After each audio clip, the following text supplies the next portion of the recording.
গানকে ভালোবেসে গৃহত্যাগী হয় কজন? হাজারো গানের স্রষ্টা প্রতীক নবী তেমনি বিরলতম একজন।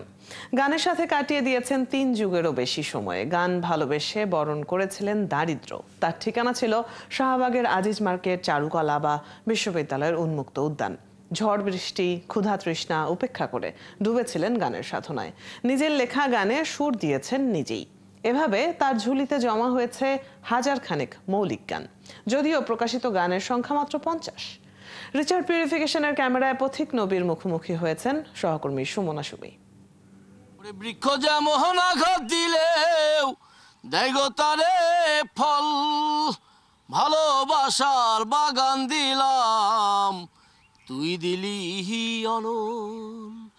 বাগানের ফুল কাইন্দা মরে একবারও ফিরে চাইলি না, আমার ফুলেতে বন্ধু কাঁটা ছিল না, আমার ফুলেতে বন্ধু কাঁটা ছিল না, আমার ফুলেতে বন্ধু কাঁটা ছিল না। আমাদের সবার প্রিয় মানুষ পথিক নবী আছেন আমাদের সাথে। আমরা শুনবো তার এই বোহেমিয়ান জীবনের গল্প, তার পাগল জীবনের গল্প। একটা নতুন গান করছি, শুনবেন? তোমায় বোঝো না বুঝলেও বোঝো ভুল, তোমায় বোঝো না বুঝলেও বোঝো ভুল, বৃথা কোলা হলে ফোটে নীরবতার ফুল, বৃথা কোলা হলে ফোটে নীরবতার ফুল, তোমায় বোঝো না বুঝলেও বোঝো ভুল, তোমায় বোঝো না বুঝলেও বোঝো ভুল। দাদাই যে সঙ্গীতের সাথে এত বছরের বসবাস, কি বলবেন? আমাদের জগৎটা, শিল্প জগৎটা এরকমই আসলে। অনেকে অনেক কিছু করে, অনেক কাঠখড় পুড়িয়ে, অনেক অনেক লিয়াজও মেনটেন করে, অনেক তেলামতি করে, অনেক কেরামতি করে যা করতে পারে না, প্রাকৃতিকভাবে ন্যাচারালি আল্লাহ পাক আমাকে সেই জিনিসটা দিয়ে দিয়েছে যে আমি সেটা অটোমেটিক পারি, আমার সেটা অটোমেটিক হয়ে যায়। এই জিনিসটাই অনেকে সহ্য করতে পারে না। এটাই স্বাভাবিক, এটাই স্বাভাবিক। আমি হলো দায়ী করতাম, আমি যদি আমার যদি এই ঐশ্বর্য না থাকতো আমিও জেলাস করতাম, যার যার থাকতো তাকে করতাম। কিন্তু আমার আছে, আমার কাউকে জেলাস করার কোনো প্রয়োজন পড়ে না। আমি কাউকে দেখে ঈর্ষান্বিত হই না, জেলাসও হই না। কারো উন্নতি আমাকে আঘাত করে না, আমি মানুষের উন্নতিতে খুবই আনন্দিত হই।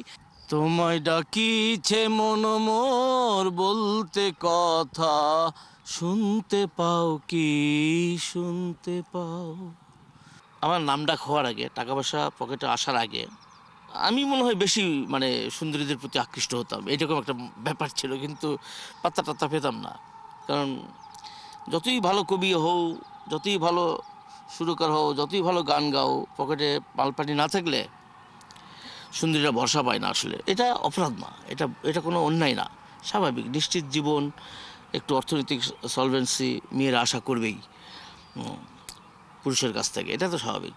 কিন্তু এখন তো যুগ অন্যরকম, এখন নারী পুরুষ আলাদা করে দেখার কিছু নেই। এখন যারা এডুকেটেড মেয়েরা আছে, কোয়ালিটিফুল মেয়েরা আছে, তারাও তো সমাজের বিভিন্ন পেশায় জড়িত এবং তারাও উপার্জন করছে ভালো। এখন পরিবেশটা অন্যরকম।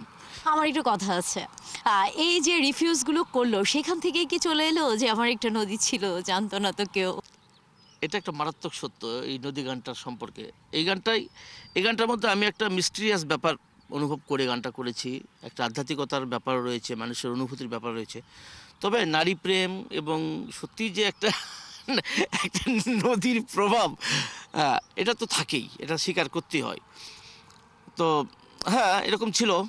আমি তখন অল্প বয়স না, 20-22 বছর বয়স, তখনকার অনুভূতিটা অন্যরকম। তবে সেই নদী কোথায় আছে? এই না সুমি, আপনি এইভাবে বললে তো এটা একটা মানে মানে অ্যাটাকিং হয়ে যায় কারোর প্রতি। এভাবে অ্যাটাক করার দরকার নেই। তবে ছিল, কেউ একজন ছিল, আমি তাকে ভালোবাসতাম, খুবই ভালোবাসতাম। অনুভূতিটা অন্যরকম ছিল। কিন্তু আমার সেই ভালোবাসার অনুভূতিটা একদম যে মানে সম্পূর্ণটাই জৈবিক চাহিদা সম্পন্ন চাওয়া পাওয়ার যে ব্যাপারটা, একদম সেটা কেন্দ্রিক ছিল না। অনেকটা একটা স্পিরিচুয়াল ব্যাপার ছিল। আমি অন্যভাবে ভালোবাসতাম, এখনও আমি মেয়েদেরকে অন্যভাবে ভালোবাসি।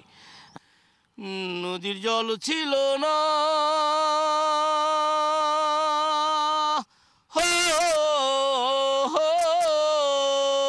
নদীর নদীর জল ছিল না, কুল ছিল না, ছিল শুধু ঢেউ। এইখানে এক নদী ছিল, জানলো না তো কেউ। আমার একটা নদী ছিল, জানলো না তো কেউ। আহা আহা, হে হে হে, হুম। তারুণ্য ভর করে রাখুক প্রিয় শিল্পী পথিক নবীকে তার দরাজ কণ্ঠে। আরও বেশি গান আমরা উপহার পেতে চাই। শিল্পীর জন্য শুভকামনা। সুমনা সুমি, ৭১, ঢাকা।